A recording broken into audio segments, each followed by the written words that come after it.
I have always been here.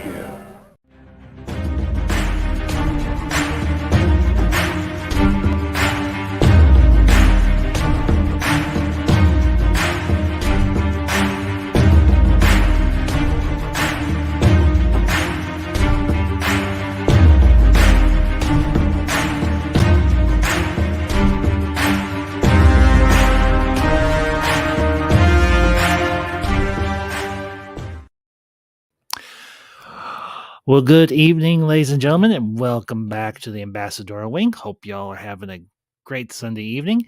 And, well, we are back once again with a brand new Marvelous MCU review. And tonight, got a very special guest. You know her, you love her. You've heard her voice numerous times on the AW.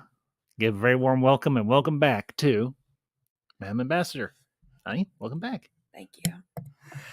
And tonight, of course, as the thumbnail and the title indicate, we can bring you our thoughts on Doctor Strange and, well, in the Multiverse of Madness. And, well, we went and saw this afternoon as part of our anniversary celebration weekend. And, well, it was a wild ride. It was a very, very wild ride.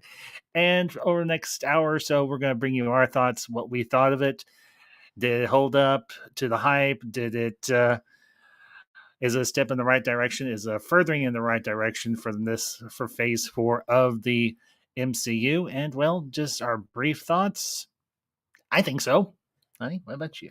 Yeah, I agree. I think it's definitely took the phase 4 to a whole new level. Yes. So I want to give a very warm and welcome to the chat, Orange Hat Reviews and Ace Moic. Guys, good to see you both.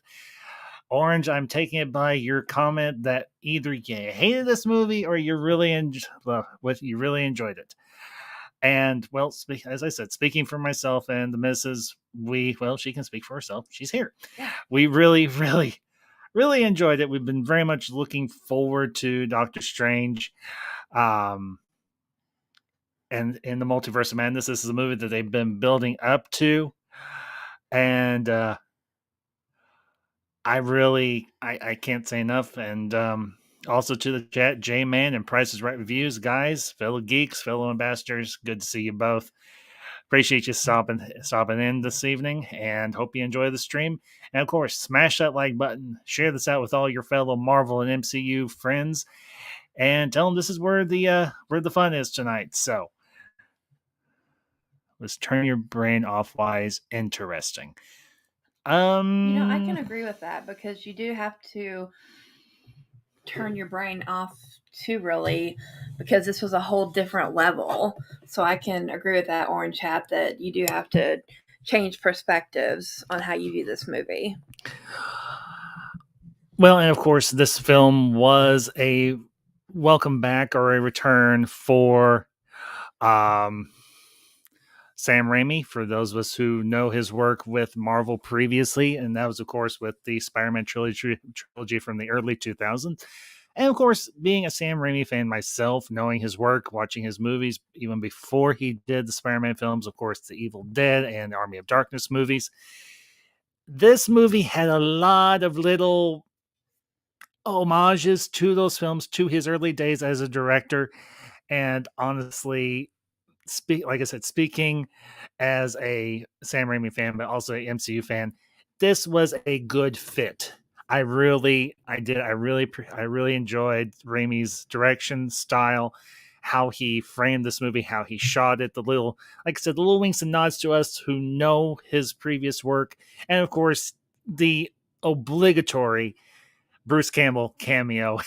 I was like, okay, when's the Bruce Campbell cameo going to be popping up? And that was the guy at the end in the end credit scene. He's like, when he keeps punching himself. Yeah, that was Bruce Campbell. Okay. He always has when Sam Raimi does a movie, he always has a cameo in his films. So. And also to the chat, Ferris Geeks World, Ferris doing very well. Dude, it's okay. I hope you had a good vacation. And Price, what MCU fans? Well, hey, me and Madam Ambassador, we're MCU fans. I imagine there's a fair few in the chat right now. And those are maybe lurking out there in the chat and everything, lurking out there on Facebook or YouTube or Twitter, wherever they're watching this from. When you come to the Ambassador Wing, you know we're MCU fans here. We're MCU all the way. Yes, we are an MCU Marvel household. We are a marvelous household. Have been for 7 years now. Yes, that's true. So, I mean, for heaven's sakes, the first movie we saw wasn't a MCU film, but it was a Marvel film. Well, technically, it is a Marvel film now. Well, it is a Marvel film. It was always a Marvel film. X-Men was always Marvel. It just wasn't. But now it's owned by the company. Yeah, exactly. So, and just George, I think I saw you in here just a minute ago. Yep, there you are, George. Good to see you too, buddy. Appreciate you popping by. Let's see. We'll just get through a couple of. And also to the chat, Andrew Casali. Good to see you. Appreciate you popping in. Let's see. I'll pop up Price's comment here real quick. I personally thought Doctor Strange had good moments, but most of it for me was mad. But that's me. I get that. You know, I have been ever since WandaVision, ever since they announced this movie a couple of years ago, and Sam Raimi was going to be working on it. I was like, I have to see this film. I have to because it's Sam Raimi. So, and I'll bring up your comment here, Orange. I'm a fan up to Infinity War. I could not find much enjoyment afterwards, with exceptions to the Spider-Man movies. No, that's okay. Everybody has their likes and dislikes. Yeah. So yeah. So anyway, let's see what we got. Price. I know, bro. I'm poking fun at MCU fans because I'm DC for life. Yeah. Well, you know, I'm not going to be mean. We're not going to be mean here. No, we're not. We're not going to be mean. So anyway, let's see. Ferris. Remember the Doctor Strange nod in Spider-Man 2? Never thought that Sam Raimi would do another Marvel film for the MCU. Well, actually, Ferris, this was Sam Raimi's first film for the MCU, because up until now, they hadn't invited him back or anything. Considering, well, his previous experience was Sony / Marvel. This is just pure Marvel Studios run by, the guy. You know the guy. No. Kevin Feige. Oh, yeah. Kevin Feige. So, and just so you all know, this movie has been out a week, and we will be going into full spoilers. So, Ace, I didn't see the movie. Don't really care about spoilers. Are the visuals very much in the style of how Ditko drew the original comic? I would say in terms of Strange's costuming and a lot of the other costuming, it's a mesh between Ditko's influence and also what they've done currently. So, yeah. And let's see. I agree with J Man. It's Ditko with Raimi's touch. Raimi's touch. So, let's see. I thought it was brief, and it was great seeing Professor X again, especially after our recent stream. Yeah. Patrick Stewart still got it. Yes, he does. And I mentioned this to the missus after we saw it. Consider the fact, at one point in this movie, Strange and America Chavez end up in a universe. Now, wrap your minds around this, folks, for those of you who saw this movie. The Illuminati is made up of Mr. Fantastic, portrayed very well by John Krasinski. Patrick Stewart, played by Professor Xavier. You've got, yes, Captain Carter, played by Haley Atwell. You've got Monica Rambeau as Captain Marvel, and you have Black Bolt. But this is the universe where the Fantastic Four and the X-Men and the Inhumans all exist. I held in my geeker joy, my absolute mind-bending geeker joy at that particular moment, because I said this a number of years ago, or look, maybe over a year or so ago, when people are saying, well, how are they going to bring the X-Men and the Fantastic Four into the MCU? This is how they're going to do it. There's going to be another incursion, and the X-Men and the Fantastic Four at some point or another are going to get stuck in the 616 universe. So, now I'll bring up your comment here, Ferris, and this is another good segue. I expect Sam Raimi's horror elements. I knew that Kevin Feige had to ask Sam Raimi to tone down the horror elements he put in. Yeah, but you know what? They still fit. Yeah, I'm not seeing a lot of Sam Raimi's horror movies as much as the Ambassador has. So for me, it was a lot more than I was expecting, and there was, for me, it was a lot of horror, especially with the one scene where Wanda and they're running through the tunnel, and it was just like, oh my gosh, I'm watching a horror movie. Well, yeah, because if you think about it, in this particular instance, Scarlet Witch, I mean, particularly after she's fighting all those Ultron droids, because those are Ultron droids. That's true. Or drones. Yeah. Mm-hmm. So, but yeah, J-Man, you nail it. There were some jump scares, some minor blood, but there was some horror. Yeah, absolutely. I have to agree. And the whole horror aspect, I mean, I grew up watching horror movies as a kid, so did not bother me whatsoever. So, let me bring up your comment here, Price, real quick.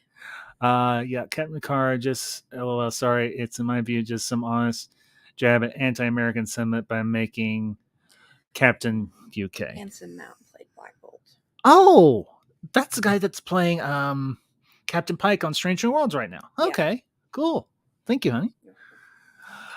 Honestly, I didn't really see it that way, Price, but that's me. I mean, I didn't have a problem with any of the commentary. So I mean, they introduced Captain Carter in What If, and it was cool to see her in live action, even though her on-screen appearance wasn't terrible. Let's just say it was cut short. Very cut short. Considering like diced short. She was literally bisected by her own shield, for those of you who wonder. So let's see. I'll bring up your comment here, George. It just felt like a Raimi film like than MC for most of the film. Well, you know, here's the thing, George. I think what Marvel Studios, Kevin Feige is doing is they're trying to branch out with the type of MCU films that they are creating. I mean, if you get, if you take a look at, say, the different streaming series that they have done thus far, you had a somewhat more supernatural series with WandaVision. You had more of a spy espionage series with Falcon and Winter Soldier. You had obviously the animation series with What If. They're trying to do different subgenres within the MCU. So I think this was a good opportunity for them to do like a horror-esque MCU film. So, and okay, I'll bring up your comment here, Orange, and this will be something I can address. That's the one thing I took issue with. 616 is the MCU. MCU was established as Earth 1919.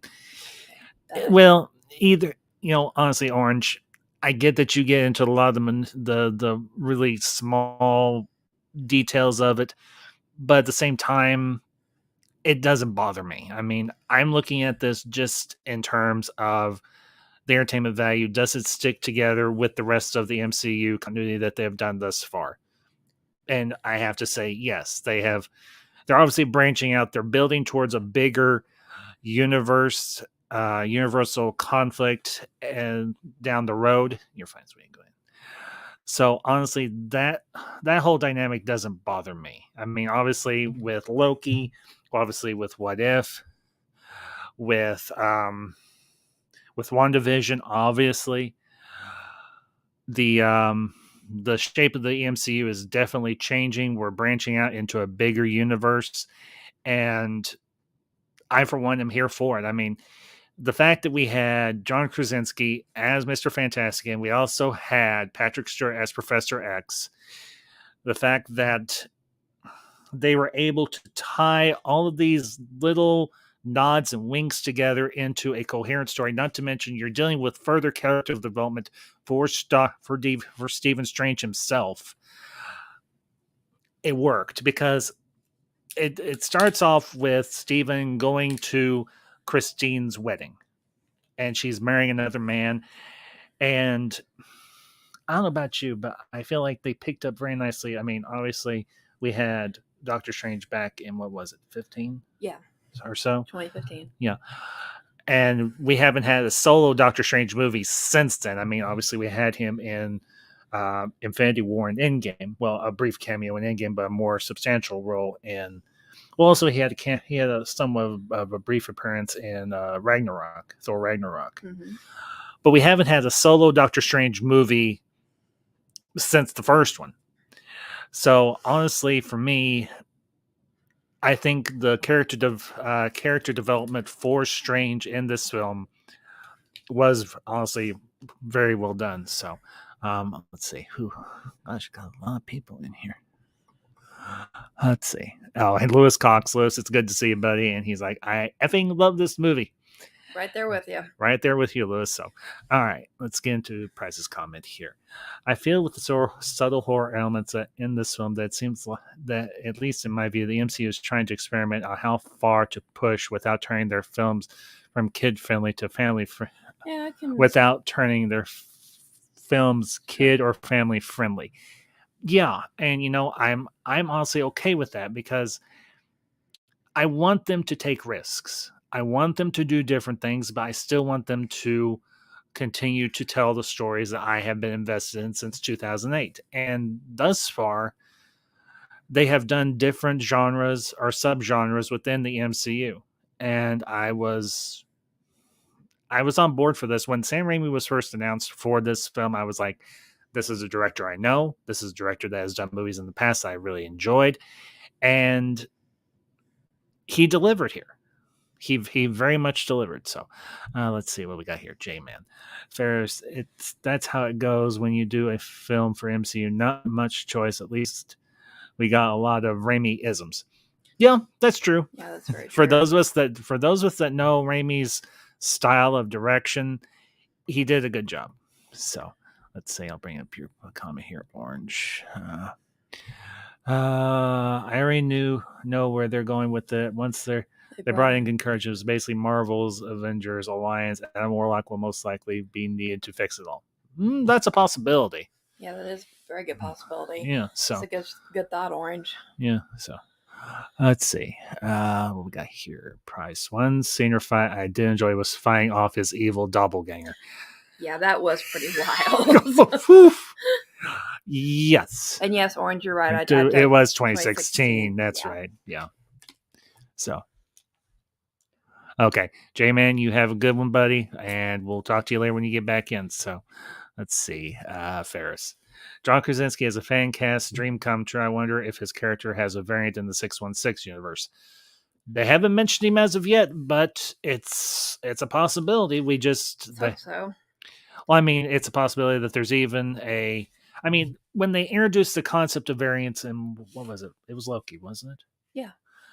When they introduced the concept of variants in Loki, you opened up the possibility that there are other versions of the same character, and obviously, this movie very much plays into all of that because you had the Defender Strange at the beginning of the film trying to get America Chavez out of or away from that demon that we find out later on.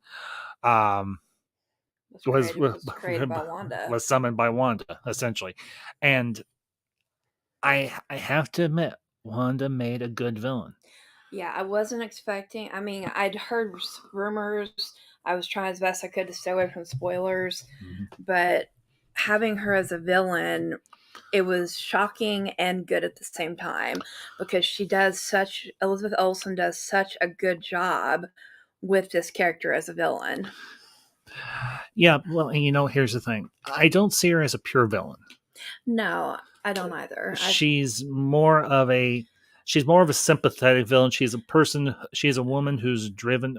Okay, she's more of a desperate villain because she's desperate to get back to what she thinks are her children, and because she thinks only she can provide what's best for them. Yeah. And she's desperate for that world to happen, to get into that world and get back to that love that she felt when they ran the WandaVision season on Disney Plus. And I think this bears truth. Somebody had pointed out a week or so ago, this movie was WandaVision season 2 in a nutshell. And in a lot of ways it was, because it wrapped up a lot of the ties and endings that no one really knew was what was going on after it ended. So, let's see. I'll bring up your comment here, Price. Going off your point, I wonder how horror will the potential next Ghost Rider be, especially if it's rumored Keanu Reeves will play him. Ooh. If that's true, I imagine they will probably play up the horror or supernatural element a lot more than they did with Nicolas Cage. Now, I will say this: if Nicolas Cage was willing to come back and do Ghost Rider again, I would not be opposed to it. But if Keanu Reeves they're looking at him and he's in talks with Marvel Studios to do Ghost Rider, he's a good choice. Yeah, he would be a good choice. I think he'd be a good choice. Let's see. What else you got for a surprise? Well, of all I've read on Wanda, she and Doctor Strange have fought several times, and Strange is one of the few who can keep her in check. Mm-hmm. Yeah, in the comic books, that is very true, at least in the current continuity of what they're doing. I think now here's the thing. In a lot of ways, they were on even footing, but at times, Wanda was actually Strange's. She got the better of him, but I think that was a good building of tension in this film, because you didn't want Doctor Strange just to come in and run over Wanda. I mean, she is what I have categorized as a child of infinity. Her powers were unlocked because she already has some mystical ability in the first place, but the Mind Stone really unlocked her abilities to their full potential. And then, of course, of the events in WandaVision, they get unlocked even further to their fullest potential. Yeah. So when she gets her hands on the Darkhold. So let's see. I'll bring up your comment here, Ferris. I'm glad the actor who played Black Bolt in that terrible series got his redemption with the same cool costume in the movie. Yeah, and Ferris, I have to agree. Being a fan of the Inhumans and of those characters, particularly Black Bolt, the costuming for him, and even though he had he had 2 scenes at the most, and then Wanda pulls an Agent Smith on him. Yeah, that's true. She does. Wanda unintentionally pulled an Agent Smith when they're all like, you realize Black Bolt can destroy you with just a word from his mouth, and she's like, what mouth? And yet you see him, he has no mouth. But let's see, I'll bring up your comment, Ferris, and then I want to get kind of into the movie itself. Wanda's movie reminded me a bit of Doc Ock in Spider-Man 2, where she's not the villain. She wants to have a life with her kids, similar to Doc Ock, who wants to be a successful fusion reactor. I can definitely agree with that. Yeah, Ferris, I can wholeheartedly agree with that. Now, in terms of how the movie itself, I mean, obviously the quote unquote MacGuffin of the film is America Chavez. Yes. And Wanda trying to get her. Right. And we open up with a very wild. I mean, we don't even get a title card. No, it just goes straight into.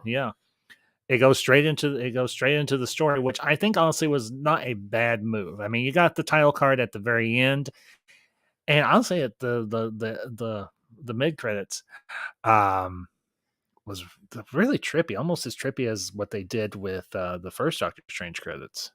Yeah, that's true. So, but I have to admit, you have a variant Strange trying to get America Chavez away from this demon that obviously is, well, now that we've told you, was summoned by Wanda. And honestly, it goes from there. Then you hop into the main universe, the main Marvel universe, where Strange is getting ready to go to Christine's wedding. And there's a very nice scene between the two of them, and she's like, "Are you happy?"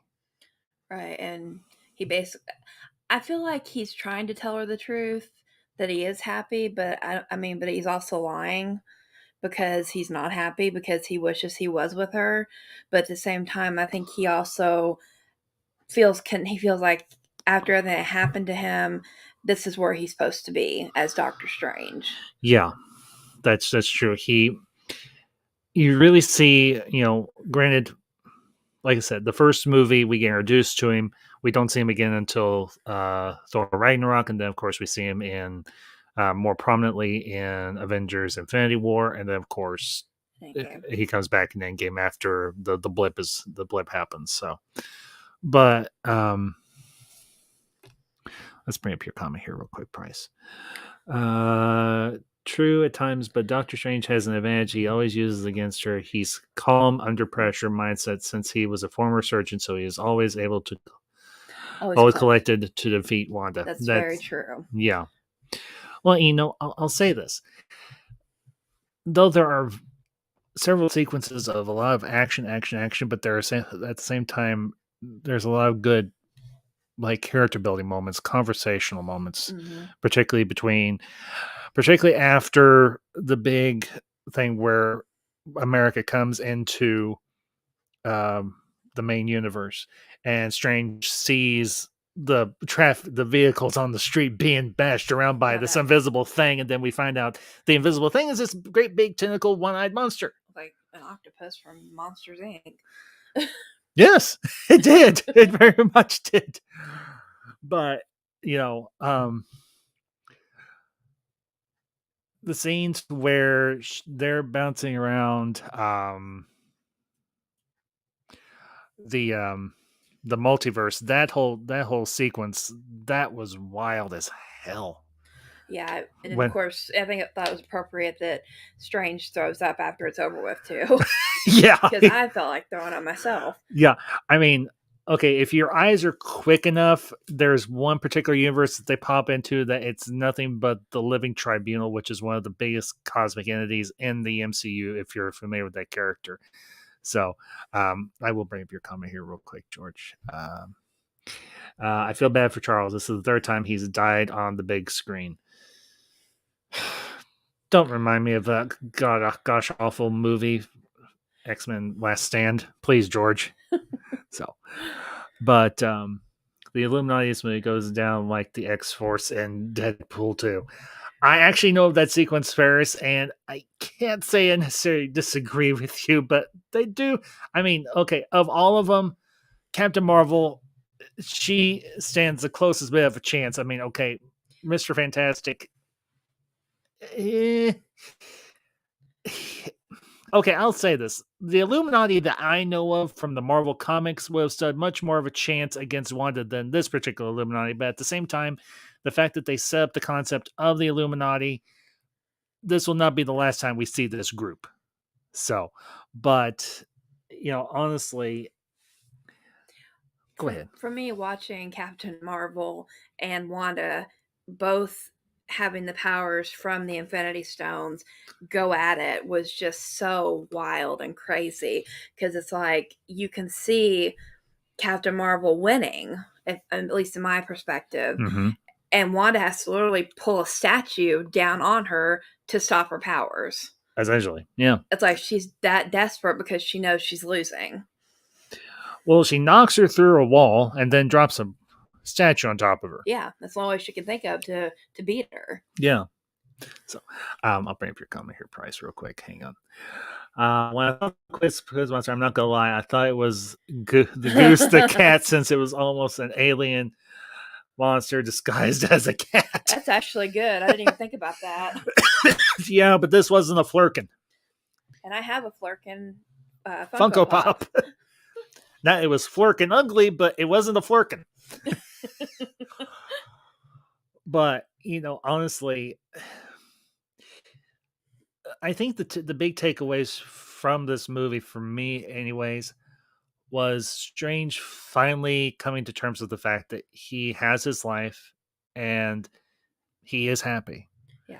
But unfortunately, do you want to jump ahead a little bit to the end of the movie? I mean, well, the last scene we see is Steve leaving the Sanctum Sanctorum, and you hear this ungodly screech in his head. He collapses to the ground, and then he looks up, and there's a third eye in the middle of his forehead, just like the other variant Strange that he meets in the one universe where everything has gone to hell. And that made me wonder. We know that Wanda destroyed the Darkhold. And so it made me wonder, was she really able to destroy it all? Well, here's the thing. We learned in this movie that the Darkhold corrupts whatever it touches. That is, of course, a book of pure evil, is a very dark, destructive magic, essentially. Right. So the question is, even though the Darkhold is destroyed, the temple and the books, lock, stock, and barrel, even though that is the case, could there still be some after effect that Strange will carry over into the future? And if so, will he be able to manage it better than his variants or variant, the one that we see in the one universe where, like I said, everything's gone to hell? Right. So that's going to be the big question right there. I mean, and of course we get a couple of we get a really cool mid credit scene where we see Charlize Theron as Clea or Cleo. I think is Cleo. Is it Cleo? I think I'll have to okay. do some research. And she's like, "There's been another incursion. Are you ready to? Are you too scared to follow me?" And he does his little presto changeo, flaps up on his Doctor Strange robes, and he's like, "No, not scared at all." And she opens a rift into the dark universe where Dormammu has been. So it'll be interesting to see. I mean, obviously there was a title card at the very end that says Doctor Strange will return. We're like, well, duh. Yeah, like that's no secret. Yeah. The question on my mind though is, will Wanda return? Because we know she destroyed the Darkhold, and we see everything collapse. The temple. But even though the temple collapsed around her, did it collapse on her? Yeah. How did Agatha get the Darkhold when Ghost Rider sent it to Helen? Agents of S.H.I.E.L.D. Oh, Agent. That's a good question. Honestly, Orange, that's a real good question. I'm not entirely sure, to be honest with you. Okay. Oh, okay. It's Clea. Okay. Thank you. Thank you. Yeah, it is Clea. Comes to the dark dimension as well. Orange, here's the thing. I get what you're saying, but at the same time, there was a red flash just as the temple was collapsing. So it is a possibility that Wanda did teleport out before the temple completely collapsed around her. So she might still be alive. And want to say hello to a new visitor to the Ambassador Wing. This is a channel I follow, Fulcrum Entertainment. It is good to see you. Welcome. Well, welcome. And you're here on a special occasion. Madam Ambassador is with me. The missus, my better half. The explosion right now was her dying. That's a possibility too. But also like what Fulcrum says. Different variant of the Darkhold. Boom, done. Well, no, but here's the thing, Fulcrum. I'm not saying you're wrong, but here's the thing. If you remember, there's dialogue in the movie. Once she destroys the Darkhold temple there in the Wundagore Mountains, all the other copies of the Darkhold were destroyed. Now, considering how extensively Strange used the Darkhold to do the dreamwalking sequence and everything else that he did during that time, maybe the Darkhold had an effect on him, but it won't be as severe as what his variant suffered and everything or experienced, considering he had the Darkhold with him for, we can imagine, years, most likely. And Orange, I agree with you. It could be that the explosion of red energy was her dying. I'm a Wanda fan, so I'm holding out hope that she didn't die. So that's just me. Yeah, me too. Because I want to see. Obviously, she gets some form of redemption in this, but I want to see what she's like after she's accepted her fate, or the fate of her children. When her variant says, "Know that they will be loved." Yes, that to me broke down every barrier every wall that she had put up. Just George. I love the nods to the Evil Dead films. Yeah, George, I did too. Considering I'm, like I mentioned earlier on, I am a huge fan of Sam Raimi's The Evil Dead movies, Evil Dead 2, Army of Darkness, which I did do reviews for, and they are on one of my playlists. I think it's the 80s playlist. So, and Marcus Cruz, good to see you as always, particularly in this instance where you actually asked a question that is relevant. Ambassador, thoughts on Krasinski as Reed Richards? I think for the little bit that he was on screen, he portrayed the character very well, knowing the character as well as I do. I think it was very much in keeping with how Reed Richards has been portrayed in the comics, both in the past and currently. I did like the little nod that Strange said. He's like, "Didn't you all top in the 60s?" And I mean, that for me, that was very funny. Let's see. I'll bring up your comment here, Fulcrum. I doubt she died. In my experience, if you don't see it on screen, then it didn't happen. That's true too. That is very true too. So, well, obviously, we'll have to wait and see. I mean, with the MCU right now, the sky is literally the limit. That's true because I mean, there's been rumors that there's going to be a solo film for her for Wanda. So I'm hoping that she didn't die, but again, the Black Widow died in Endgame, and they still did a solo movie for her. So, granted, that solo movie should have come out several years before Endgame. True, but yeah, but that's beside the point here. Right. Well, let me ask you, in comparison to the first Doctor Strange, how did you like this one? Did you like it better? Did you like it about the same? I liked it about the same. So someone who's not seen the Evil Dead movies, the horror aspect for me was a little bit of a turnoff because I'm not used to it. Not that I didn't like it. But overall, I give it a 9 out of 10 easily, if not a 10 out of 10, because there was just so much action, so much going on, but it kept you going, kept you motivated. You went with the storyline, and you didn't get bored either. Not that you did with the first Doctor Strange, but with this one, you just kept rolling down a hill and rolling up a hill, and you just kept changing and changing, but they were good changes too. Yeah. Well, and also, this is a carry through from No Way Home that you haven't had a chance to see yet. That's true. The whole debate: who's the Sorcerer Supreme, Wong or Strange? Wong. Well, and here's the thing: at the end of the movie, or towards the end, Strange does bow to Wong. But here's the thing: I don't see them as one is superior to the other, because if you consider their abilities in the mystic arts, they are both equal in a lot of ways. Maybe Strange has a bit of a edge on Wong and everything, but at the same time, Wong, I think he had his own part in this film, and Benedict Wong, he delivered. Yes, he did. Benedict Wong as Wong, he's a win. Yes, double win. Double Wong. Sorry, this is the kind of humor you're going to get when me and Madam Ambassador are streaming together. So, but, I will say this. The character of America Chavez, I felt they did a good job building a connection with her. They did. When when the movie starts and she first comes on screen, at least for me, I was like, no idea who she is. Don't know anything about her. All you see is that they're trying to get to the Darkhold book. No, they're getting to the book of Ashanti. Right, sorry. No, it's okay. And anyway, and so for me, the movie helped me learn a little bit more about her, who she was, and just her as a person. And I'm really excited to see where they take her character in the next movies and films. If she makes another appearance, which I'm not opposed to. I mean, she was a character, but she was also kind of the MacGuffin of the film, because, like I mentioned, Wanda's trying to get her because Chavez has the ability to dimension hop, even though she doesn't know how to fully control it yet. But she is getting there. Now, I will say this.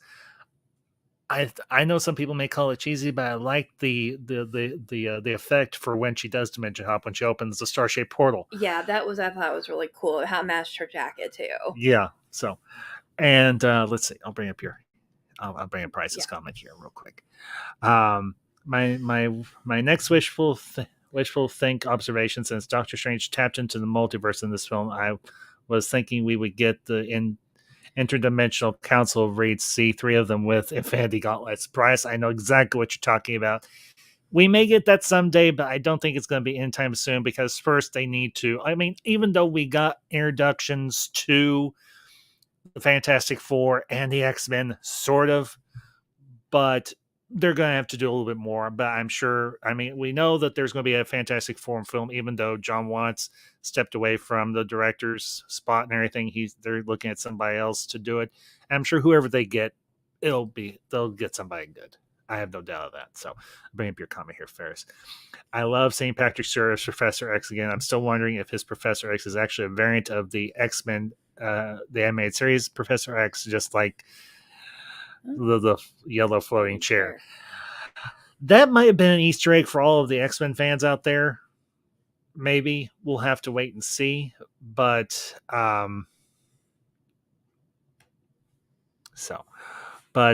Ferris, I can't say I disagree with you on that one, bud. So let's see. We learned that Captain Carter and Evil Strange is not the same as the What If.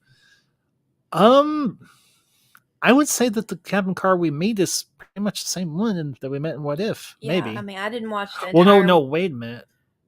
Well, because here's the thing. We don't know how the universe progressed in the What If and everything with Captain Carter. That's true. We do, because in the finale where the Watcher collects all of them, she's working with S.H.I.E.L.D.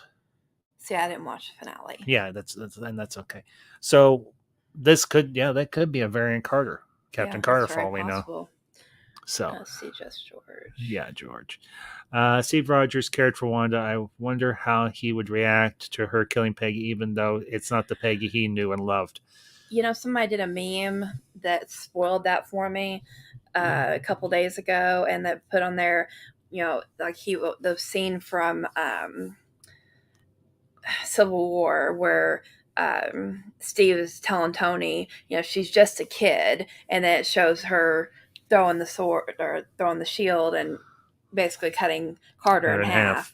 Yeah, that's true. So, and well, hey, this is a face I haven't seen in a while. Pop Culture Corner, Ty, good to see you. Appreciate you stopping in this evening. So, hope you're having a good one. And I hope if you got to see Doctor Strange, imagine you probably did, knowing you. Hope you enjoyed it. Let's see. Orange Hat. Thankfully, it isn't the What Ifs. That's a possibility too, because we didn't get the Doctor Strange that's trapped in that bubble universe that he created. That's true, we didn't. And that has another bubble universe where the Killmonger variant and the Infinity Gauntlet powered Ultron are trapped themselves. It does this. So, but honestly, what does this mean for the future of the MCU? Well, like I said, I think this is definitely them saying a multiversal conflict is on the horizon. I imagine there's going to be a lot of players in this. As you mentioned earlier on, Orange, Adam Warlock will play a part in this. I imagine we will probably see Kang at some point. I mean, obviously we're getting... I think, what is it, next year that the Ant-Man and Wasp Quantumania comes out? Yes.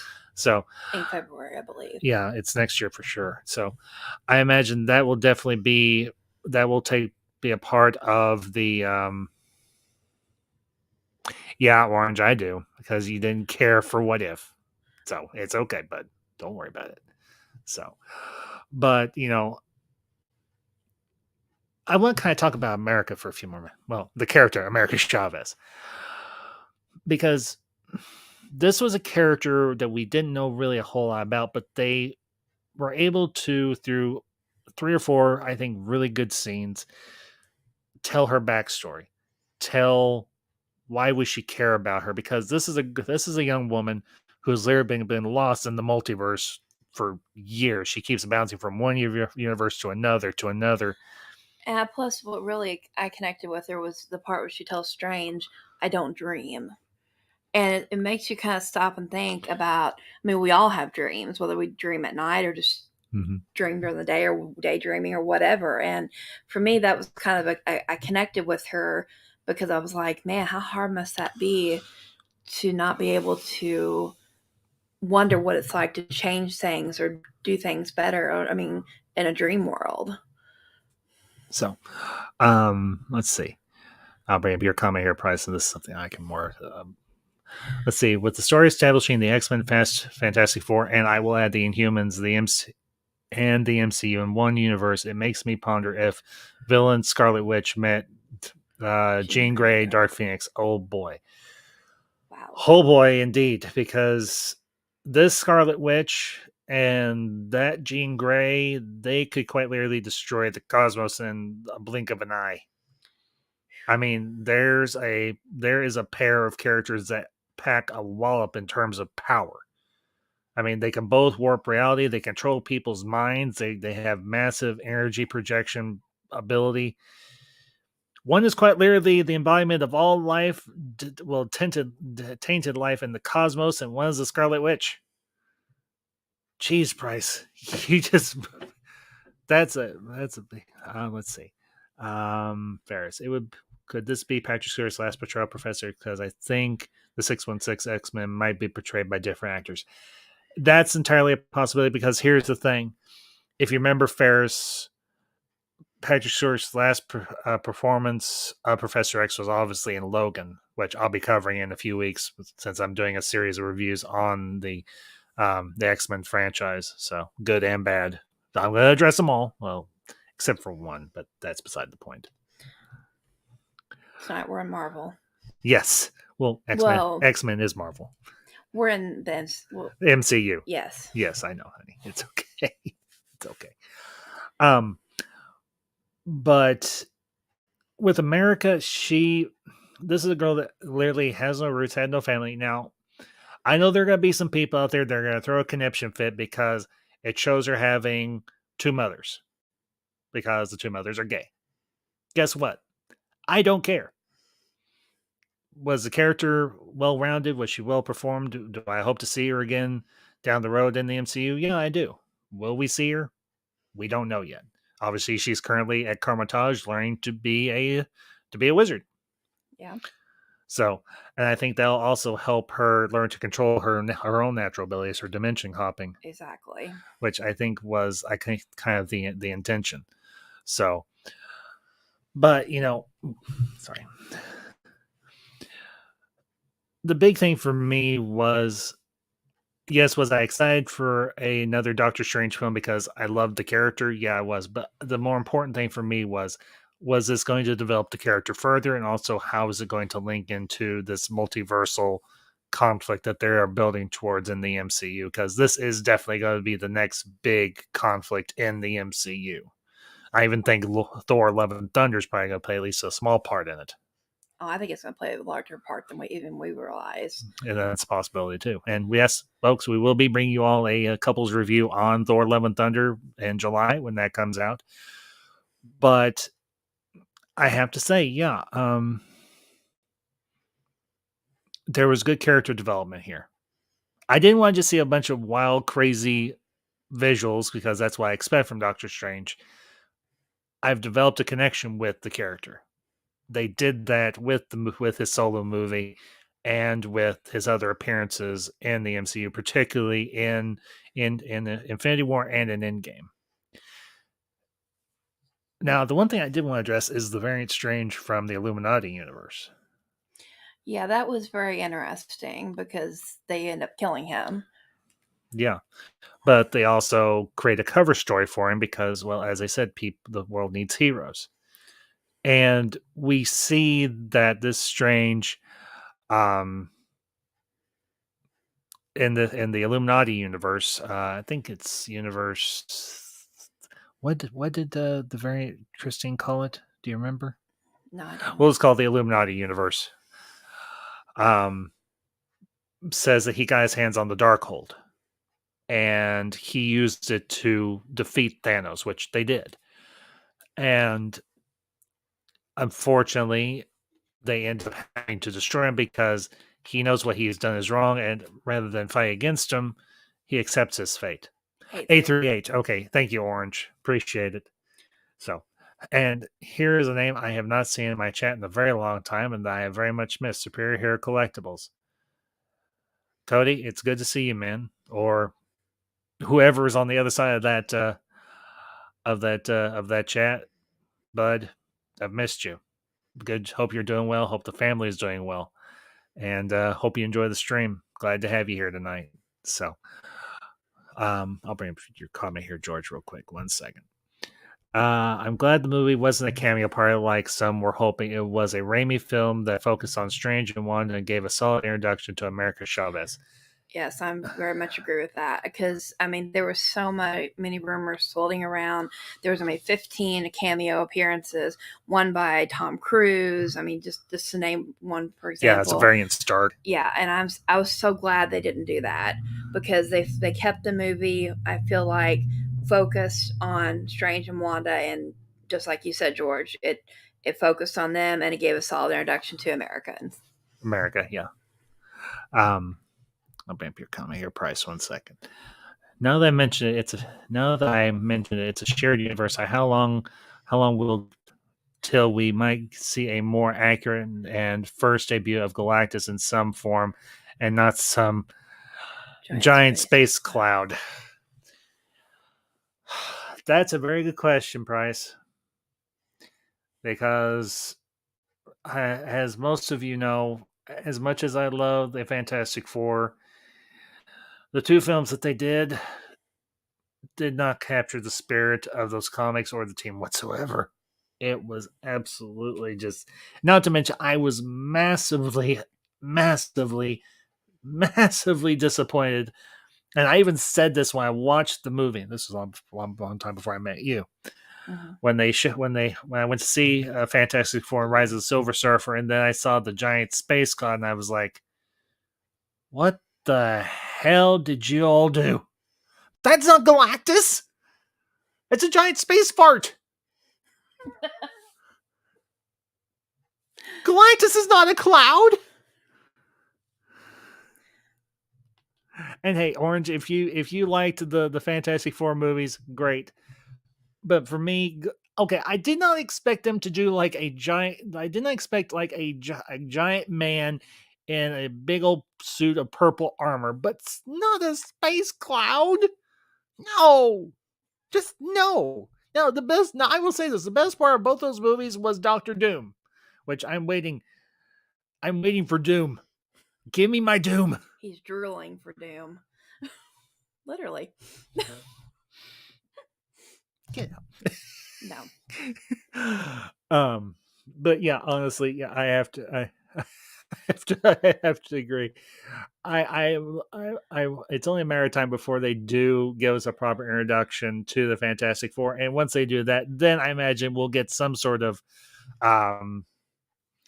teaser for Galactus, because you can't have the Fantastic Four. Well, granted, Galactus is not their main villain.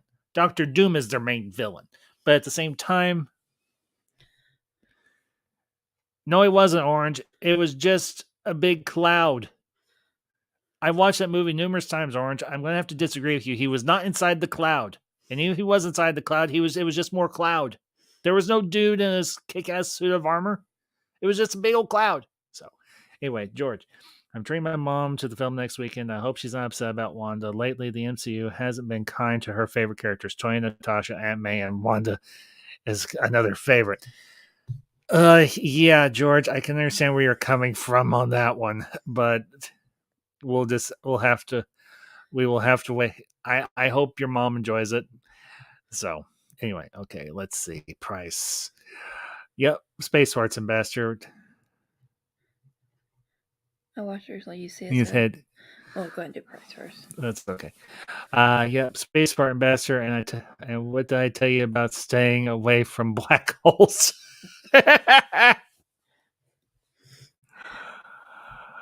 Orange Hat Ferris. This is where you and me are going to have to disagree. I did not care. I did not care for the Fantastic Four films. I think they could have done a much better job. Like I said, for me, the highlights were Doctor Doom. Oh, and Ferris said Jessica Alba. Well, she was pretty, and she did a halfway decent job at acting. But for me, Doctor Doom was about the only good thing in those movies. And of course, Florence Fishburne as the voice of Silver Surfer, he was good. And not to rain on your parade, but I actually would like to see the Fantastic Four, because I've heard it's kind of good. Not to. It's not okay. Okay, it's not horrible. No, it's not horrible because you've seen it. But it could have been a million times better. Well, I'll watch it and I'll give you my opinion of it. Okay, fine.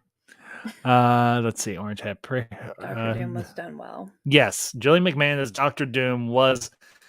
Now, I will say this: if they're somehow able to drag Julie McMahon back as Dr. Doom, or if the rumors are true that Giancarlo Esposito is going to be playing Dr. Doom, I'm happy with that. Moff Gideon as Dr. Doom, I'm good with that. Yeah, because he made a good bad guy. Of course, he also made a pretty good bad guy in Breaking Bad. He played like a rival drug dealer in Breaking Bad. I haven't seen that. That's the one with what's his face? Darn it, I'm trying to think of the name of the actor. Bryan Cranston. I've not seen that. We haven't either. It was on AMC. It was on cable. Oh, that's why. That's why we never got a chance to watch it. But if please don't have him attack the cord. I'm trying to keep him away from the cord. Okay. Our cat is sitting right at our feet. So the whole Ambassador royal family is right here this evening. But,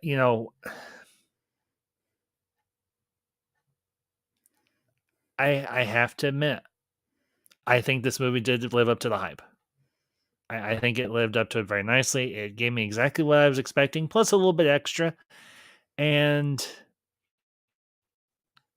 we may at some point rewatch it. We'll definitely be 4K. Oh yeah, definitely. So I think perhaps my favorite scene in the whole movie, because you see the one part where they do the memory sequence. Yeah. And you see where Christine gives Strange the wristwatch. And then later on in the movie, towards the end, you see Steven finally fixing the face. And for me, it was that was my favorite part, because it's like he's finally accepted not just who he is, but he's accepted that he's okay. That he's, as you said before, that he's finally happy with his life and what he does. Well, not to mention he asked Wong during that scene where they're rebuilding Carmitage after Wanda's attack and everything. And they're kind of bringing everything down now, right? And he asked Wong, "Are you happy?" And Wong's like, "I think about the various paths in my life that I could have taken," but he's like, "Yes, I am happy." And I will say this: Wong in this film, I think he had some really good scenes. I think the banter between him and Steven was really good. Yeah. I mean, not to mention, there's one point and everything. And like I said, guys, this is going to be full spoilers because this movie has been out for about a week now. If you haven't seen it by now, you're here. Obviously, you don't care about the spoilers, or you've already seen it. So, but Wong almost dies. And not to mention, at one point, he's being held hostage by Wanda until she's like, "Okay, you're going to tell me about where the Darkhold, or I'm going to rip it out. I'm going to start torturing people." And he's like, "No, I'll tell you where it's at." Yeah, that did surprise me that they gave in so quickly. But at the same time, I understand, because it was the other students and people that were there to what's the word I'm looking for? The other the ones that she threatened. The other students. Students. Yeah, essentially. Yeah, I lost my train of thought. That's okay. Let's see. Well, here's the thing. Wong cares about the students there at the school. Right. And he doesn't want to see any harm come to them. So he puts his own self on the line, and he's like, "Okay, fine, I'll take you to where the Darkhold was originally created, and you can just maybe we can." He's like, maybe in the back of his mind, he's thinking maybe there's a way we can figure out to stop you. Yeah. Essentially. So. Well, he tries to reason with her at one point. You realize what you're doing. This is just a kid, and you're willing to kill her to protect your other kids. It's delusional. Yeah. So, and to the chat, or Jacob Ironside. Jacob, it's good to see you, buddy. Appreciate you popping in this evening. And I have to say, Jacob, really enjoy. I checked out your Wolverine video. Dude, you did a great job, as I said on Twitter. Keep it up, bud. The ambassador approves. So, let's see. George's comment real quick here. Doctor Strange isn't top 10 MCU for me, but it's definitely top 13. I'm glad they changed things and surprised at how well they handled the horror. I agree with that too. Yeah. Well, like I've mentioned a couple times now, horror is not an easy genre per se to get right, and it can oftentimes go very, very wrong. but considering Sam Raimi's experience in the horror genre, he they balanced out the superhero element and the horror element of this film very nicely. And Dandelion Fluff, over from LDG's neck of the woods. Dandelion, it's good to see you, kiddo. Appreciate you popping in. And I don't know if you've seen Doctor Strange yet. That's what me and the missus are talking about tonight. We just went and saw Doctor Strange, Multiverse of Madness this afternoon. And, well, now we're here. So, but well, what was your favorite scene in the whole movie? That's a darn good question, honey. Okay, it's not gonna be what you expect. Okay. When Zombie Strange is resurrected. Actually, I can see that. Because you were geeking out in the theater, so I can believe that. Oh, Jacob, nice. Just out of curiosity, which Batman? Because, well, there's now several, so you have to be a little. It's cool that you're doing Batman. Just which one? So, well, Dandelion, what did you think of it? Did you like it? Did you hate it? Were you bored to tears? Were you excited beyond belief? Were you like me? Were you scared to death for a little bit? Yeah. Man Ambassador and the horror genre don't always mesh, but this worked. It's not we don't. It's not that we don't mesh. It's just I was never given the experience that the Ambassador was when it comes to horror movies. So I've always been a scaredy cat. I'll just be honest. Come out and say it. I've seen maybe 5 horror films my whole life. So, and I'm married to the geek of horror films here. There are people out there who know it better than me, but thank you. You're welcome. So, I'd have to say my favorite scene is where Steven, when he's in the other universe, the hell universe, the gone to hell universe where everything has gone to hell, and we see the variant Strange that we saw earlier on. Let's see. I enjoyed it. Fun movie, great effects, fun surprises, very predictable plot. Yeah, that's kind of. I will agree with you on that point because there are certain things you expect in an MCU film or a superhero film. Yes, Dandelion, I'm right there with you. Love the Bruce Campbell cameo as Papa Pizza. So he's one of the street vendors. He's the one where America gets the pizza balls, which I was like, I want pizza balls now. What? They look good. I want. There's a channel that I think everybody's heard of, probably that maybe you're subscribed to. I know I am. Binging with Babish or Babish's Culinary Universe. He does all sorts of. Babish, if you're listening, or tweet this out to Babish, do the pizza balls from Doctor Strange. Just make them smaller. Oh, Varys, yes. Ferris, yes. I love when the X-Men anime theme came up when Professor X entered the picture. I hope that's the theme for the MC. I don't know if they'll go that far, but maybe. Well, but do it more orchestrally, not as campy as the animated series version is. You know, when you think about the music, though, with this movie, it rode a roller coaster. Well, of course, you had Danny Elfman doing the score. Yeah, that's true, too. So, and I will say this. I think this is one of Danny Elfman's... I think this is a very enjoyable score by him.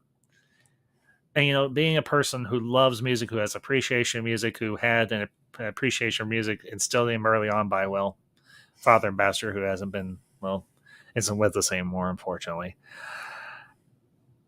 I appreciate people who have musical talent. And I know Danny Elfman had done some rather lackluster scores over the last several years, but I have to admit it. This one, he did a very solid job on. I will say that. But yeah, Varys, I have to agree. I heard that little cue and I was like, here he comes.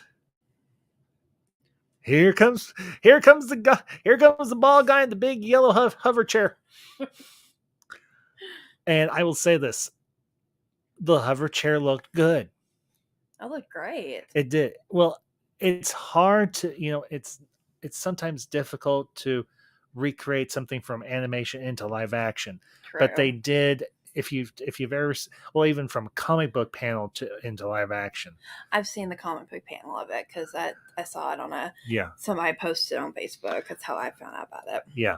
So, let's see. Oh, Dandelion. Hang on one second here. I thought the point was they were big enough to be awkward. Pizza is a handheld food. Pizza balls, not so much. I thought they looked fine to me, but of course that's just me. So, but hey, to each their own. Now, I know Babish did do a version of the pizza ball, but it was way bigger, and I think it was from a commercial. No, it was from a sketch comedy show. I think it was what it was from. So, but anyway, I want pizza. I want pizza balls in my life. I'll see what I can do about making you some. If you're able to crack the code on pizza balls the way you crack the code on chess pie, I will. I don't know if it's possible for me to love you more than I already do. Okay, but now you're just sucking up. I am not. I don't suck up. I tell you how it is. Mm-hmm. Okay.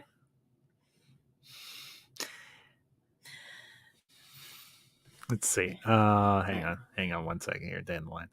My only issue is that the multiverse is a complete get out of plot free device. I don't know if I see it that way, Dandelion, but hey, that's your take. I get it. So, let's see. Pizza ball. Let's see. Pizza ball is inside of a Pizza Hut. Oh no! It's an inside-out pizza pocket. Pizza. I was just thinking that actually. Get out of plot free. Again, like I said, Dan, if that's your take, okay, cool. I'm not here to tell you that you're wrong, but I don't see it that way. I mean, the multiverse. I think the whole multiverse concept, obviously, in real life physics, there is discussion of a multiverse. It is something that scientists do theorize about. And the fact that they are implanting it into a fictional universe, particularly the MCU, that they have discussed in the comics. I see this as the next big thing for the MCU, and I'm not opposed to it. Because obviously the last big thing was the Infinity Gauntlet. Now we've got the multiverse. Well, it's probably going to be a multiversal conflict. And I'm very happy that they're going this direction with the MCU, because you can only do a MacGuffin quest so many times before it gets old, and they were able to carry out phases 1 through 3 of the MCU with the Infinity Saga very well. It was I think a good adaptation of the Infinity Gauntlet story, but also built out the broader MCU as well. Let's see. Hang on one second. Then can solve any problem or change anything they want just by saying, "Oh, it's just because it's multiverse." I see where you're coming from, and yeah, it's something it's a trap they can easily fall into. Hopefully, that won't happen. I don't see it happening, but you never know. It's to name off the series, it's a what if. Yes. So that's true. It is. So, but yeah, I would have to say, going back to your previous question, honey, by far my favorite scene was when Regular Strange resurrected Zombie Strange, and then you see Zombie Strange fighting Wanda there in Mount Wondergore in Dark Temple. Now, set design. Really good set design. Very good set design. It was very trippy. Yes, that's putting it mildly. Well, considering they had to make every universe somewhat distinct from the other. I think for me, what first caught my eye on the set design was when they're in the apple orchard and Wanda's hiding her power and then all of a sudden she reveals what it really looks like. And for me, I'm like, wow, that's just freaking awesome how they did that. I mean, granted, I know it's probably green screen and stuff like that, but it still was cool. Daniel Martin. Daniel, is good to see you, buddy. Appreciate you stopping in. Is the multiverse the path to Secret Wars? Perhaps. Hope you guys had a great time. We did, Daniel. Yes, we did. Daniel, that's an interesting theory. You don't know this. This was a storyline they did back in the 80s. It was called obviously Secret Wars. Essentially, this cosmic being known as the Beyonder brought all these different heroes and villains from Earth to fight against one another, and the heroes and the villains, they teamed up with their own, and essentially whoever won got a fraction of his power, or his power, and Dr. Doom ended up getting his power. Oh, well, then, Daniel, you've got a good point. The multiverse could well be the path to Secret Wars. So, let's see. Hang on one second here. Dandelion, I like the bow with Cthulhu at the wedding. The big tentacle monster, the one-eyed tentacle monster. I like watching Christine or Rachel McAdams' character just put her head down when she sees Strange fighting it. Him and Wong both. It's like, oh, here we go again. Yeah, it's interesting you mentioned Doctor Strange resurrecting the zombie. It makes you he could take on Ghost Rider, but in comics, Doctor Strange was clearly crippled. Crippled by the Ghost Rider. Makes you wonder. Well, yeah. Yeah, that's possible considering the powers of the Ghost Rider themselves. So we'll have to wait. Yeah, I see him. So hang on one second, George. There's also a 2015 Secret Wars comic that involves the multiverse. I was not aware of that, George. I'll have to go check out Comics Explained, because I imagine knowing him, he probably covered it. If anything Robert does, or anything Robert Jefferson of Comics Explained does, he covers this stuff. So I guess I'll head his way and everything here in the next day or so to see if he did cover that, and what it looked like and what they might potentially do with it. So, well, here's the thing. With a character like the Beyonder, he was a character. He was a cosmic being. He was a very powerful cosmic being. Mm-hmm. And this is actually, it was around the same time that they introduced Black Suit Spider-Man as well. The Venom suit. Oh, let's see. Oh, okay, Daniel. I watched in 3D both times. They looked. They actually put some effort into it. Looked great. We considered watching it in 3D, but I can get a little motion sickness. Yeah, and so that's why I was like, let's stay away from IMAX. Let's stay away from 3D. Let's just do regular definition. And I'm glad we did. Yeah, I think my head might have been spinning a little bit too, but yeah, it did. I think one of my favorite set pieces actually we'll call it the broken universe, where they go and they find the variant Strange. Right. The broken universe. I have to say it's easy to make everything look pristine and pretty. It takes a lot more work to make everything look broken and just dilapidated. Yes. Also disillusion. Desolate. That's it. That's what I was looking for. Yeah. And particularly that big. Now, granted, obviously, it was all visual effect, but it was a really cool visual effect. The vortex that Variant Strange looked out upon and everything out of the back of the broken down and nearly destroyed Sanctum Sanctorum. I have to admit, that was by far one of my favorite effects, but I did like the one you mentioned and everything, where Steven goes to visit with Wanda, and you're like, oh, this looks very pristine, and then he's like, you mentioned the Darkhold, and she's like, okay, screw it, I'm caught. So yeah. And she's like, I didn't mention America, did I? He's like, no, you didn't. No, she mentioned her name. She mentioned, but he's like, I hadn't said her name, and she's like, no, you didn't. The other thing I liked that they did, and this kind of goes with set design, was when Wanda is trying to get through the different puddles and and that they Carmitage. Yeah, and they created that illusion of looking in the mirror and the reflection. I thought that was extremely cool how they did that. I can't wait for this to come out on 4K so I can see how they made it. Yeah. Let's see. Price. The one thing that dawned on me, and you can correct if I was wrong, but Doctor Strange's source of his magic is drawing and utilizing the multiverse. Well, that's more cosmic magic. Would you say Strange is weak? Is that To supernatural, celestial magic. That's a good question. Well, here's the thing, Price. All magic is kind of rooted in the same universe, especially in the MCU. I mean, if you think about it, even a character, say like the Phoenix, is somewhat of a mystical / supernatural being.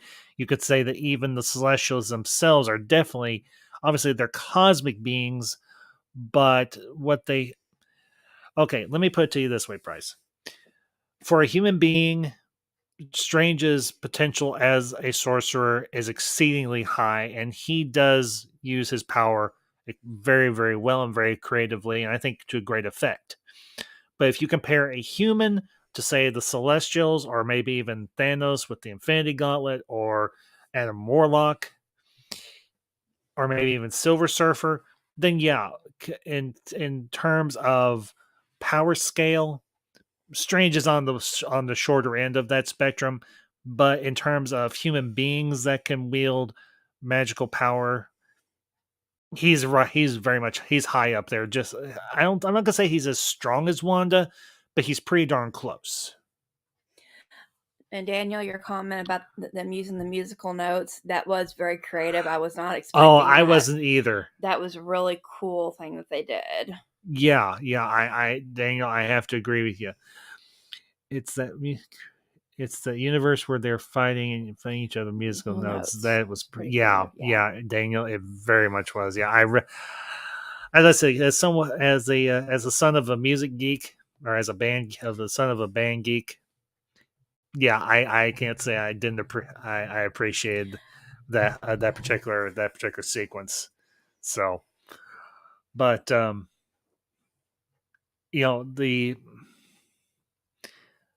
I will say, at least from my experience thus far with the MCU, was this a good follow up to Spider-Man No Way Home? Yeah, it was a very good follow up. I obviously did not get a chance to see Morbius. I will probably wait till it comes out on home video, and I'll check it out then. I might do a video review on it for y'all. Let's see, hang on, but that'll be down the road. I was referencing more to Doctor Strange versus Ghost Rider, Cosmic Magic versus Supernatural Celestial, like Heaven versus Hell, and so on. Well, considering Ghost Rider's abilities are more supernatural you're fine, sweetie, are more supernatural in nature, and his powers are derived from a cosmic being, and yes, I'll reference it here, Mephisto, or Satan, which is Mephisto is essentially the MCU version of the devil or Satan.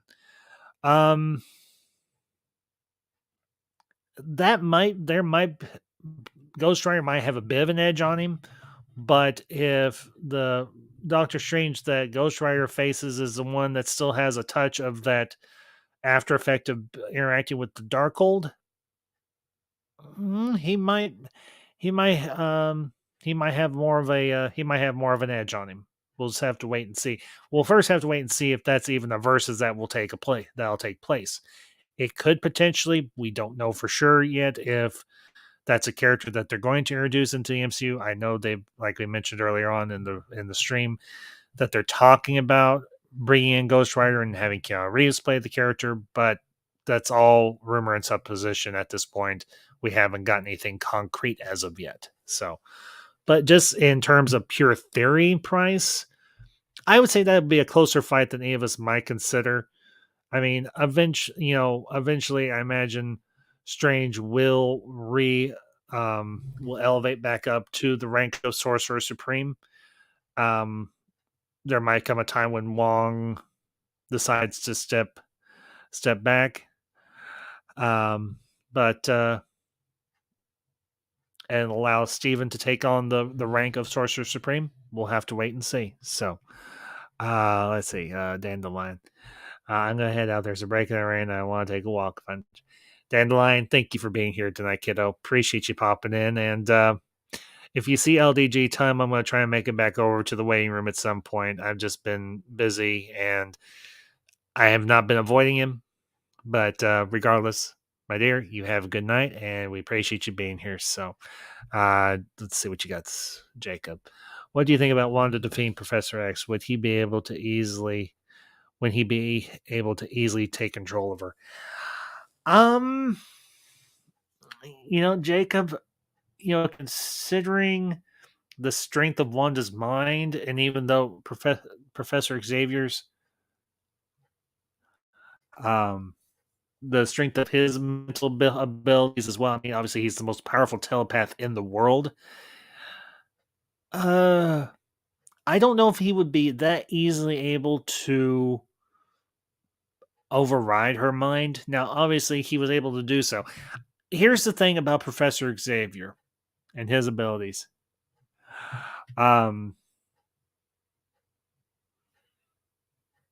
He's not all powerful. He's extremely powerful, but there are limits to his power. I mean, even if you watch I know this is a movie that not everybody likes. I personally did, but X-Men Apocalypse. Even Xavier had a hard time combating Apocalypse on the mental realm, and it took a boost from Jean Grey to really give him the extra oomph he needed to beat back Apocalypse. So Xavier is powerful, but at the same time, considering his age in this movie, I mean, this is an older Professor Xavier. While his powers are probably haven't eroded that much, no, I have to say Wanda killing him. I wouldn't say that Wanda killing him was all that easy, but was it quicker than I expected? Yeah, probably. So, Jacob was asking, what did you think about Wanda defeating Professor Xavier? That was wild. And I really wasn't expecting it. I mean, I know she was killing everybody else, but I was hoping that she wouldn't kill him, but obviously it happened. And I think he was kind of asking, now granted, you don't know Professor Xavier as well as I do, except from the movies and everything. Right. But yeah, Jacob, I hope that answered your question. So now, as far as Wanda taking on, now, I will say this. When we meet Master Mordo, and I will say it was good to see that character again. We hadn't seen him, obviously, since the first Doctor Strange. And this was a variant version where he wasn't antagonistic, at least at first, with Steven. But towards the end and everything, the last thing he says to Steven, he's like, I can understand why your universe's version of me didn't like him or like you very much. So let's see, Price. I'm off, about to eat some good fresh burgers for dinner. Bryce, you have a good dinner, bud, and thank you for being here tonight, buddy. Appreciate it, and I'll obviously be in touch with you and everybody else once I set up the next X-Men review, which will probably be next weekend, potentially. So, let's see. Yeah, Daniel, I can't say I disagree. We can handle your witch, the Illuminati way underestimated Scarlet Witch. Yeah, I'm gonna have to kind of agree. I agree with that 110%. Which wasn't it Mark Rambeau that said that? Yeah. So, yeah, they definitely underestimated her. They made it seem like she was a puppy compared to a wolf. And she turned out to be a rabid wolf. Yeah, a very rabid wolf. I mean, like we mentioned earlier and everything, the only one that really held their ground for any length of time against Wanda was Captain Marvel, Monica Rambeau, but Dr. Marvel. Yeah, and the only way she was able to defeat her, like I said, was dropping the statue on her. Yeah, knock her on her ass and then crush her with the statue. So, let's see. Xavier died many times in the comics. Pre-us, he was going to get killed again in the movies, but this time against Wanda. Yeah, I know that he's died a few times in the comics. I will say, however, I will cover this in a few weeks when I do my video on how not to do the Dark Phoenix saga when I cover X-Men Last Stand and X-Men Dark Phoenix and everything. But I will say this: his death in this movie, I felt a lot more than his death in Last Stand, because his death in Last Stand just rubbed me every possible wrong way that they possibly could. Ugh. Anyway, I digress.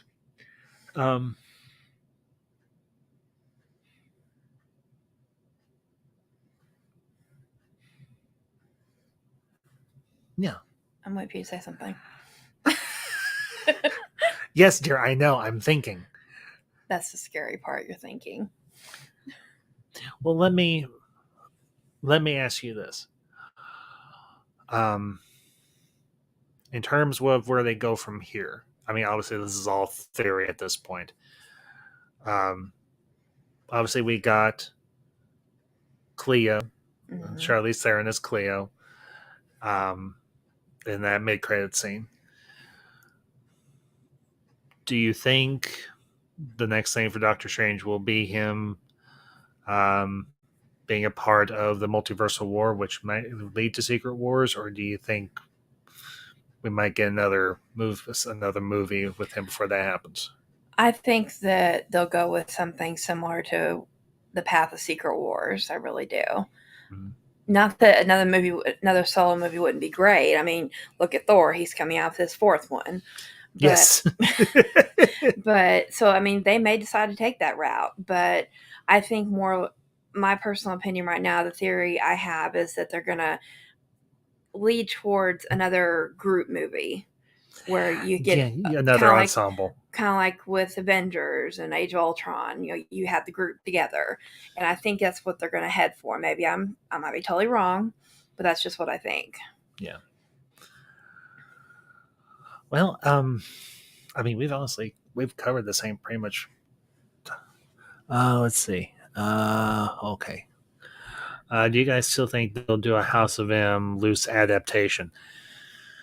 You're not familiar with this. I think I'll take the lead on it. No offense, honey. No, you're fine. Daniel, if they do, they're going to have to introduce one group in particular to make it work, and that's, of course, the X-Men.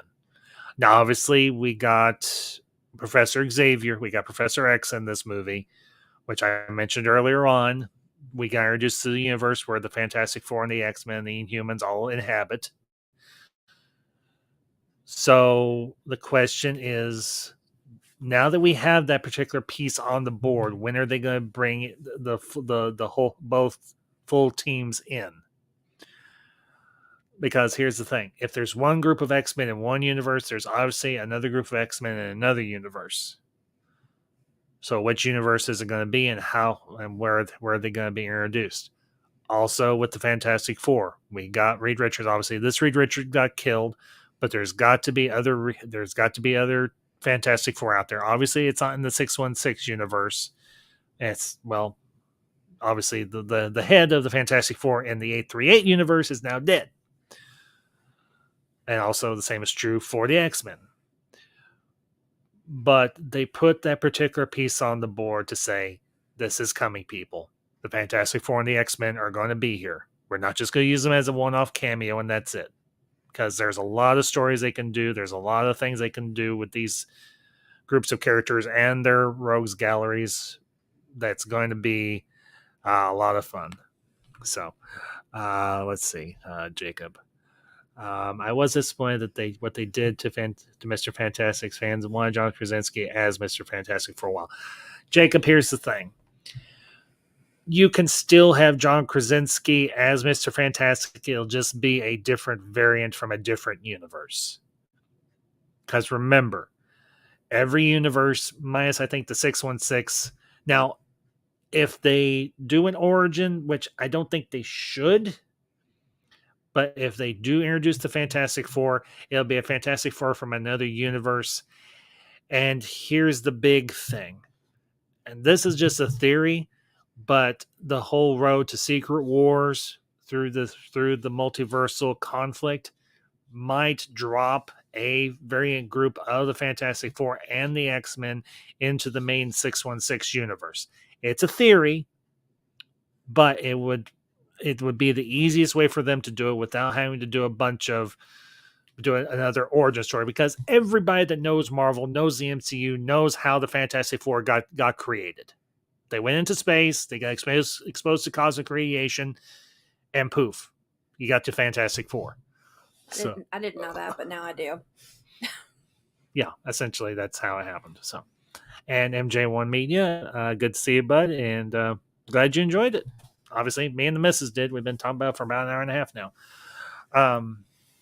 Let's see. It's Daniel. Mutants in Fantastic Four exists. I always thought this would be how they bring the mutants into the fold. Well, I still think they can. I think they're just. Well, here's the thing. Oh, go ahead. I was going to say, I don't think they want to play their hand too soon. No. Now, here's the thing. They could still do. It's going to be trickier for mutants because they have not alluded to mutants whatsoever in the main MCU universe thus far. There's been no hints. There's been no winks, no nods, no nothing. So how are they going to bring mutants into the 616 universe? One potential way, with all the cosmic radiation that's been bopping around from everything, that's one way of doing it. I mean, with the snap and then the blip, and then the events of Eternals. Mm-hmm. There was a few things that happened in that movie that could have triggered a mutant gene in the general population. Not to mention the multiverse. I mean, yeah, all that multiversal radiation that could have done something to it. With the Fantastic Four, again, I don't think you need to do another origin movie for the Fantastic Four. They could potentially bring mutants and the Fantastic Four from another universe or another universe, from the same universe or different universes, and have them in the main MCU universe, the 616 universe. That's going to be the big thing. And it's just a question. Obviously, like I said earlier, we're going to be getting a Fantastic Four movie within the next couple of years, give or take. It's just how are they going to introduce them into the MCU proper? We don't know yet. We have a lot of theories. We have some ideas, but we have nothing concrete as of yet. But the theory I've held to, and I've held to this theory for a couple of years now, is that they'll use the multiverse to bring those two groups and potentially the Inhumans, which I'd be okay with the Inhumans being in the MCU.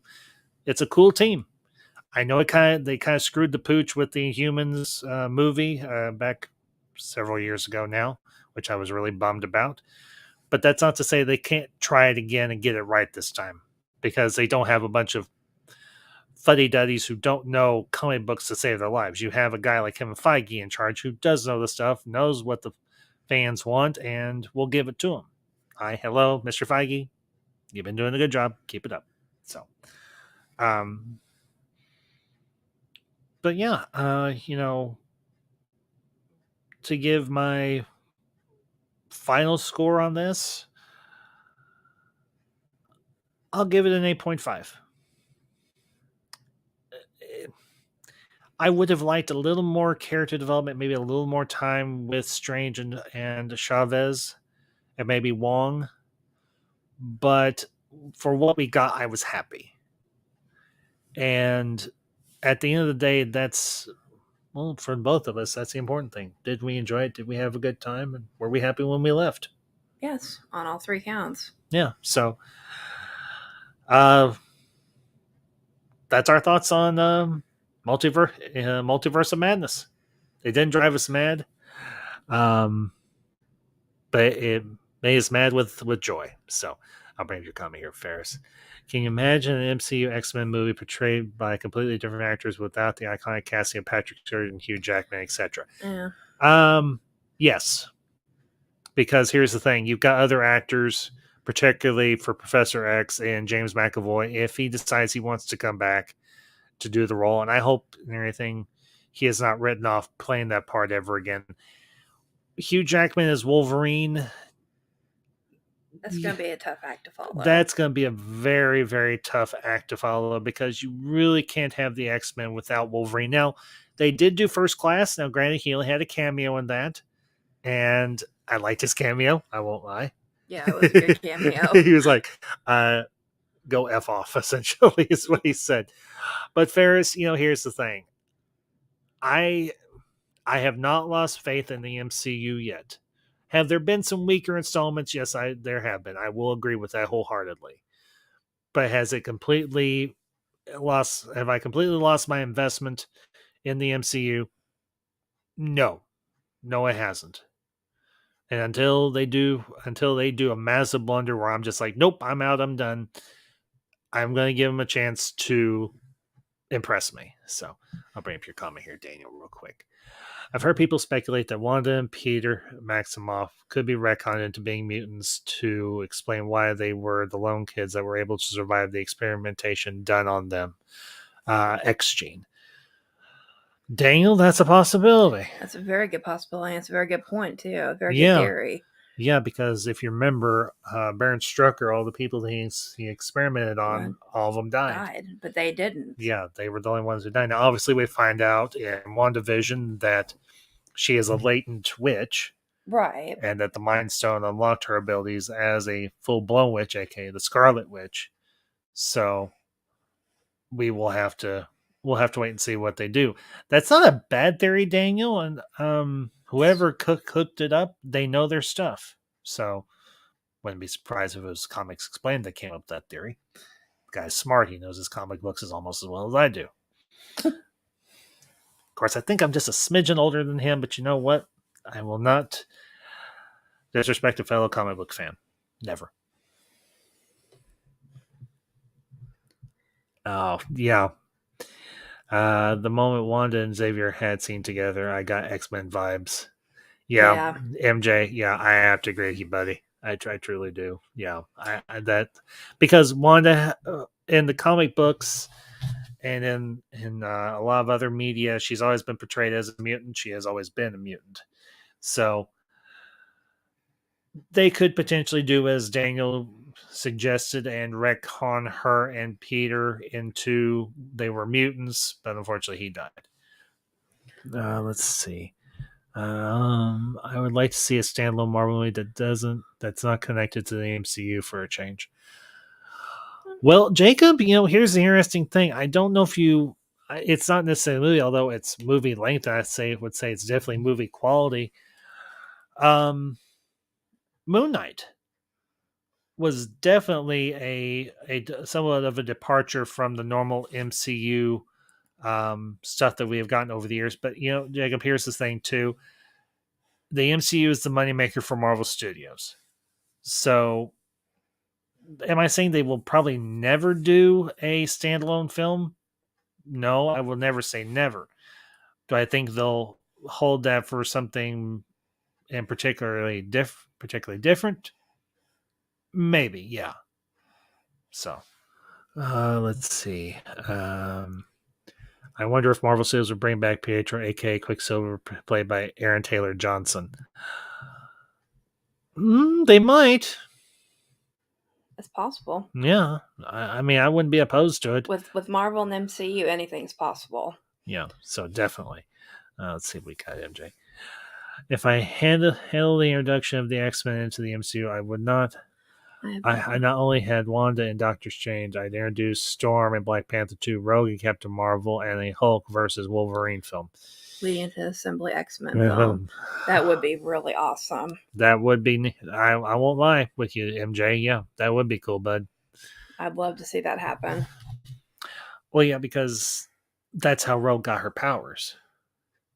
She absorbed the powers from Captain Marvel, and that's how she got the invulnerability, the fight, and the superhuman strength. Right. Now, she didn't get the energy projection powers like Captain Marvel did, but still. But yeah, MJ, that's a cool theory. I don't know if that's necessarily the direction they'll go, but okay. I think he said that by accident. Yeah. So, but yeah, MJ, if they did that, I think a lot of Marvel fans, especially X-Men fans, would be exceedingly happy. Hi, hello. If y'all didn't check out my X-Men 2000 stream that I did Friday night, you'll find out just how much of an X-Men fan I really, really am, because that is by far my all-time favorite group within the Marvel universe. Not necessarily MCU, because, well, they're not formally in the MCU yet, but in the Marvel universe, the comics and everything else, they are by far my favorite. So, but guys, I think we're going to go ahead and we're going to wrap it up, because we don't believe in belaboring a point. We've said our piece. Mm-hmm. We've talked about the film. We enjoyed it. We had some good chat with y'all, and I want to thank y'all for tuning in tonight. We both do. Yes, thank you. So hope y'all enjoyed the stream. For those of you that will catch this on the replay, leave your thoughts down below in the comments about what you thought about Doctor Strange and the Multiverse of Madness. Did you love it? Did you hate it? Was it somewhere in the middle? And everything across the board. So I want to let y'all know there will not be a Babylon 5 review stream this Friday afternoon. I've got to take Mother Ambassador to a doctor's appointment. I will be talking with the rest of the group and see if maybe we want to reschedule that particular stream for another day this week, maybe, or just postpone until I'm back next week. But I will be back next weekend with another marvelous X-Men review, and we'll be covering X-Men 2, X-Men United. So keep an eye on my social media. As for those of you who know, I am on Twitter and on Instagram as well. So if you're not following me there on one or the other, follow me on the others. So okay, and I will bring up your comment here real quick, Jake, before we do close out. This is off topic, but what Batman is your favorite version? TV show or comic? Movie, TV show, or comic? Jacob, I'll leave your comment up here until I'm done. Speaking for myself,